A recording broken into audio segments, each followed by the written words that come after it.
Good morning, Surbiton High School. I hope that you are staying safe and well. Welcome to this week's Senior School Assembly.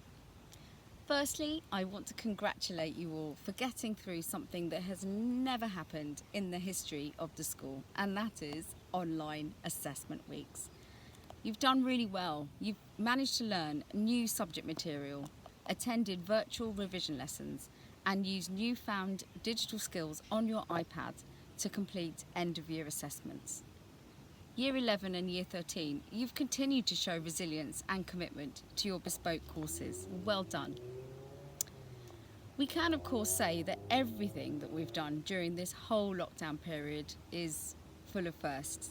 So to put a positive spin on it, I think we should call them accomplishments. Our very own Charter for Wellbeing at Surbiton, Nourish to Flourish, recognises that the successful achievement of a task provides positive feelings to allow you to take on new challenges. It also states that we empower you to do something well, just for its own sake, but to celebrate those successes as a community. In other words, completing something should bring you enough satisfaction to try more things and therefore continue to work positive wonders on your well-being. This can be, but it's not exclusive to your schoolwork. And we heard from Mrs. Glover's assembly well before half term now, how you've picked up new skills, you've taken on new challenges and experienced different things and used, rightfully, that gained commute time. What out of these activities has given you the most satisfaction, and why do you think this is? Being a scientist, I really enjoy putting things into groups and charts. We can classify organisms, we can classify elements, we use the periodic table, we can classify types of diseases, and I've long been a fan of charts, spreadsheets and timetables. And so this prompted me, when we entered lockdown, to take the same approach, and I made a chart for me, my children and my husband.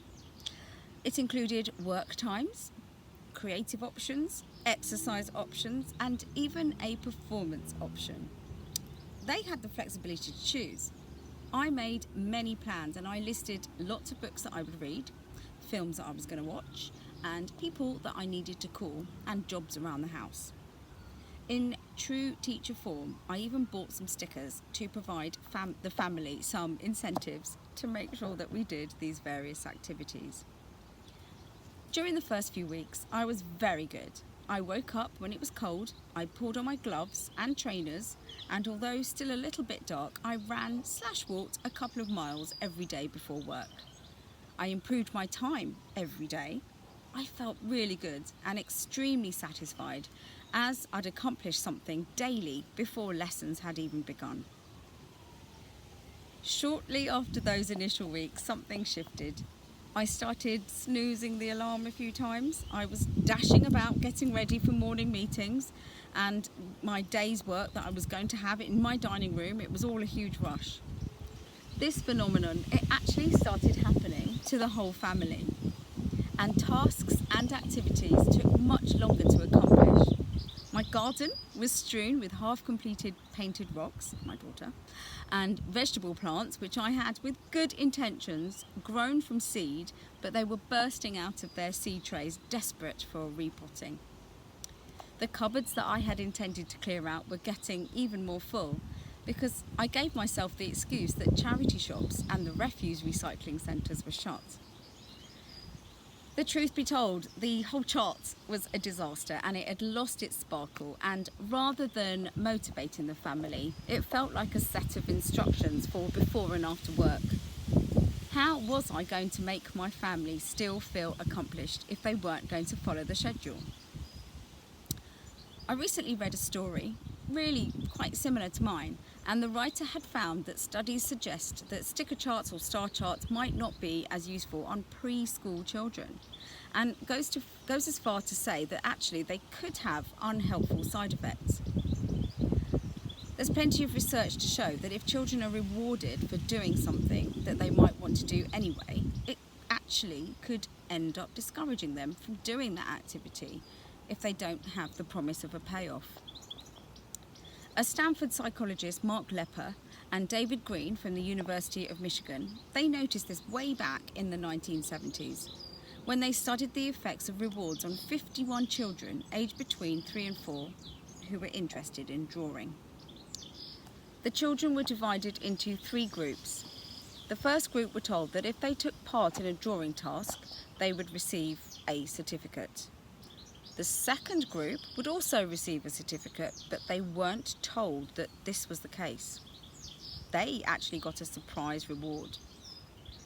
The third group, they would not receive a reward, and they weren't told that the other groups were either. The children completed the first drawing task and were rewarded with a certificate or not, according to which group they had been assigned. Afterwards, the children were observed over a period of several days to see how much time they spent drawing of their own accord. The researchers discovered that those children who had been told to expect a reward at the beginning of the experiment actually spent much less time drawing spontaneously than children from the other 2 groups. Without the promise of another reward, they were less motivated. Do they therefore not feel accomplishment when the reward is definitely coming their way? Other studies show that promising a reward for activities and achievements seems to cause a drop-off in motivation, probably because it's not an accomplishment. Certain activities, therefore, they aren't worth doing for their own sake. They also discovered that promising a huge reward far away in time for perfect behaviour is a setup for failure. Perhaps you felt similar when you haven't managed to reach 10,000 steps around the block during your allocated 1 hour of exercise using your Fitbit. Anne Thorndike, Assistant Professor of Medicine at Massachusetts General Hospital, researched the effects of activity trackers such as Fitbit on motivation. It looks as though the effects that Kennedy Moore noticed with the children that she studied seems to be holding true for her subjects. She said, if you've set yourself a goal and your wristband or your Fitbit is telling you that every time you look at it you haven't reached that benchmark, well, you might just take it off and put it somewhere else. So what's the solution? What's our solution? Having no goals, or moderating the goals that we do have to reflect in this period of isolation? Sometimes getting out of bed, showering and getting dressed is a big achievement. Seeing that the stickers were becoming few and far between on the chart, I decided to just get rid of it. I realised that we could all feel accomplishment in so many more ways than the few things that I'd listed on it. The funny thing is, now that many of us have changed the way we approach lockdown, phrases such as the new normal have been around for a period of time, and we've realised that we can do anything we wish and feel accomplished, and we should.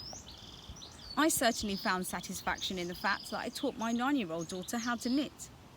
I knew that she'd find it difficult, so I told her that she should put the knitting down if she felt frustrated with it, as long as she knows she's got to pick it up again later. 3 of these up and down sessions, she finally got the hang of it and managed to produce something that resembled a bit of a flatworm. Although not a perfect specimen, it was clear to see that her own accomplishment gave her a really positive boost too.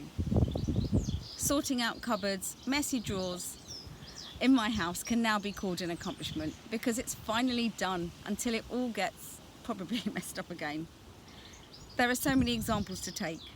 Cooking a meal, donating to charity, literally reaching a running milestone, giving someone else a present or a lovely compliment. All of these things can give you satisfaction. In this time of up and down feelings, it's important to think of our satisfaction through accomplishment, as it will not only help us, but it will also help those around us. Thank you for listening.